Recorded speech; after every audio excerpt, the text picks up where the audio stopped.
23 বছৰীয়া যুৱক এজন আমাৰ মাজত নাই এক্সিডেণ্ট হোৱাৰ কাৰণে। এক্সিডেণ্টটো হৈছে কাৰণে আপোনাৰ তামোলপুৰৰ কিছুমান মানুহে গাড়ীৰ পৰা টানি নি কিনে আপোনাৰ কোবাই কোবাই হত্যা কৰি দিছে। চাওক, সমাজৰ কিছুমান মানুহ কিমান থাৰ্ড ক্লাছ মেণ্টেলিটি হৈ পৰিছে। এক্সিডেণ্ট হৈছে, কাৰো একো ক্ষতি হোৱা নাছিলে, দোকান এটা ভাঙিছিলে কিন্তু কাৰো ক্ষতি হোৱা নাছিলে। মানুহ ক'ত হস্পিটেলত লৈ যাব লাগে, কিন্তু অভিষেকক পুলিচে হস্পিটেলত লৈ গৈছে কিন্তু ৰাইজে বাধা দি আছে। এতিয়া চাওক, মানুহ কেনেকুৱা ধৰণৰ হৈ গৈছে।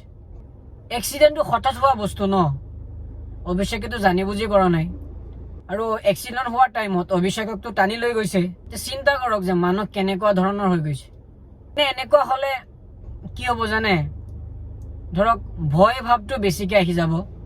ধৰক মোৰ মাজত যেনেকৈ আহিছে, ধৰক মই গাড়ী চলাওঁ, আজি যদি পটককৈ মোৰ এটা এক্সিডেণ্ট হৈ যায়, কি ঠিক আছে, মানুহ এনেকুৱা হ'ব পাৰে।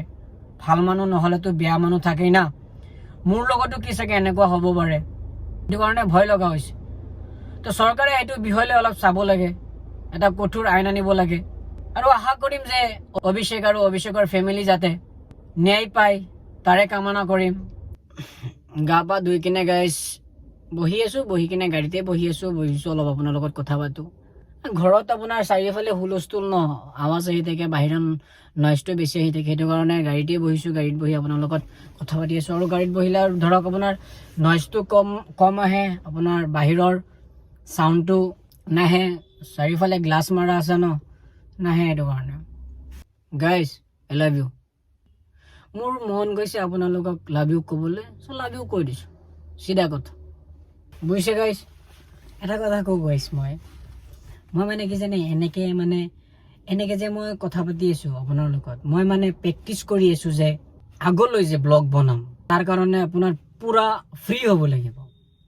চ' সেইটো কাৰণে ধৰক মই আপোনাৰ এতিয়া প্ৰেক্টিচ কৰি আছোঁ আপোনাৰ লগত। চ' আপুনিও মোৰ নিচিনা কৰি থাকক, আপুনি মোৰ নিচিনা কৰক, আপোনাৰো এটা আদত হৈ যাব লাহে লাহে। পিছত চাব আপুনি প্ৰ' হৈ গৈছে, ইউটিউবতে হওক, ইনষ্টাগ্ৰামতে হওক, আপুনি ডাইৰেক্ট প্ৰ' হৈ গৈছে। ভিডিঅ' কৰিব আৰু আপলোড দিব, কোনো মেটাৰেই নাই, বুজিছেনে গাইজ। নুবুজিলে আকৌ সুধিব, মই ইমান টানকৈ নুবুজাওঁ, চিম্পুলকৈ বুজাই দিওঁ, বুজিবই আপোনালোকে। যেনেকৈ কৈছোঁ এতিয়া সেনেকৈ চিম্পুলকৈ বুজাই দিওঁ, এনেকুৱা একো হেৰি নাই মোৰ। কেৰম কোনে খেলে গাইজ, মই কিন্তু কেৰম খেলি ভাল পাওঁ, কিন্তু ইমান নোৱাৰোঁ, কেৰম খেলি ভাল পাওঁ, বুজিছেনে। ধৰক মোৰ ৰেগুলাৰ ৰুটিন কেৰম 1-2 ঘণ্টা খেলিমেই মই।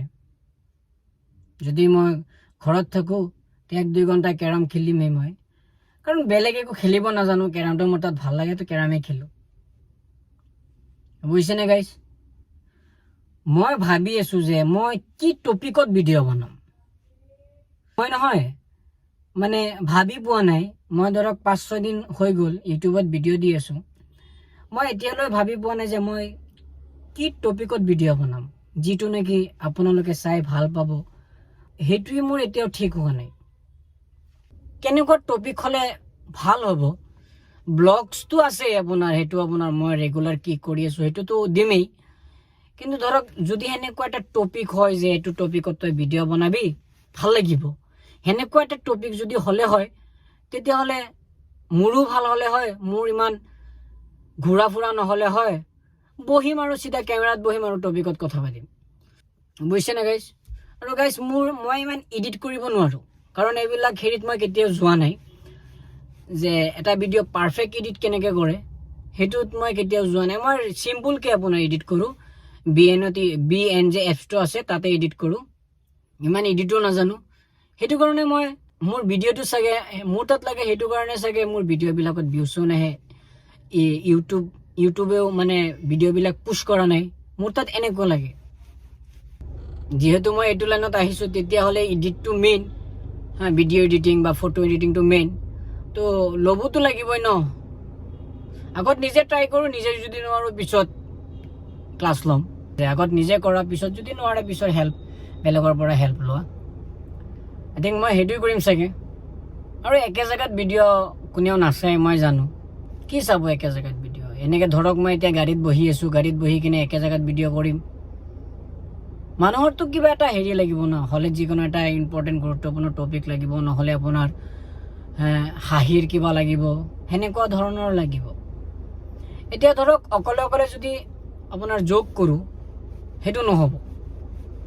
যোগ কৰিলে ফ্ৰেণ্ডছ এটা দুটা থাকিব লাগে, তেতিয়াহ'লে মজা হয়, বুজিছেনে?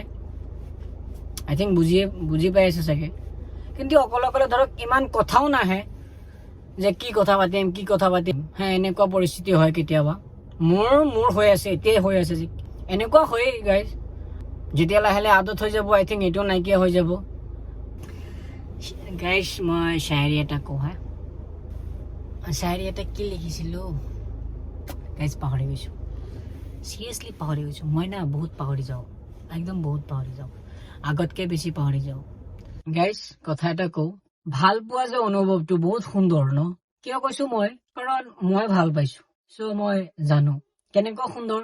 যিজন মানুহ আপোনাৰ ফেভাৰিট হয়, তাইক চাবলৈ আপুনি সদায় ৰেডি থাকে। তাইৰ কল কেতিয়া আহিব আপুনি অপেক্ষা কৰি থাকে, মেছেজ কেতিয়া আহিব আপুনি ৱেইট কৰি থাকে। তাই ভাত খাইছে নে নাই আপুনি চিন্তা কৰি থাকে। তাই ক'ত গৈছে চিন্তা কৰি থাকে। তাই কি পিন্ধিছে সেইটো চিন্তা কৰি থাকে। কাৰ লগত আছে সেইটো চিন্তা কৰি থাকে। কাজিয়া কৰিছে সেইটোও ভাল লাগে। ক'ৰবাত যাম, মানে চব ভালেই লাগে। এনেকুৱা আছেনে আপোনালোকৰ মানুহ ফেভাৰিট পাৰ্চন?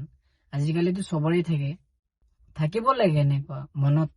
সেইটো মনত এজন মানুহ ৰাখিব লাগে। আপোনাৰ তাৰ লগত ফিউচাৰ হয় নহয় সেইটো নাজানো, কিন্তু এইটো যে মনত, সেইটো পাৰ্চনক ৰাখিব লাগে সদায়, অন্তৰৰ পৰা ভাল পাব লাগে। কাৰণ আই এম চৰি গাইজ, মোৰ চকুত পানী আহি গৈছে।